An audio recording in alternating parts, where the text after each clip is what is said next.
அட வாங்களே, இந்த அழகான ஹார்ட் ஷேப் ஜெல்லியை ஈஸியா செஞ்சிடலாம். அகரகர் பவுடரோ ஜெலட்டின் பவுடரோ தேவையே இல்லை. குழந்தைங்க ஜெல்லி வேணும்னு ஆசைப்பட்டு கேட்கும்போது ஈஸியா வாங்கி கொடுத்துரும். ஆனா அது ஹெல்த்தியா இருக்கான்னு பார்த்தா கண்டிப்பா இல்ல. ஒரு மிக்ஸி ஜார்ல 1/2 கப் நாட்டு சக்கரை, வேக வச்ச பீட்ரூட், 1 டம்ளர் காய்ச்சி ஆற வச்ச பால், 3 டேபிள் ஸ்பூன் கார்ன்ஃபிளவர் பவுடர் சேர்த்துக்கிறேன். சேர்த்துட்டு இதை நல்லா மிக்ஸியில பீட் பண்ணிக்கலாம்.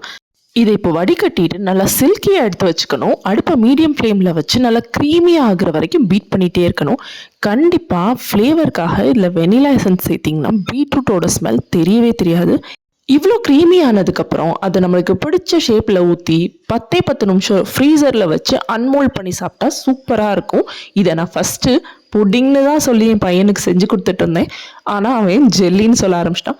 சரி, அவங்களே ஒத்துக்கிட்டாங்களே, நம்ம ஏன் மாற்றணும், ஜெல்லினே சொல்லிடுவோம் அப்படின்னு சொல்லிட்டு ஜெல்லின்னு சொல்லி கொடுக்க ஆரம்பிச்சிட்டேன். நீங்களும் உங்கள் குழந்தைங்களுக்கு செஞ்சு கொடுங்க. நெக்ஸ்ட் டைம் ஜெல்லி கேட்கும்போது கடையில் வாங்கிட்டாங்கன்னு கேட்க மாட்டாங்க.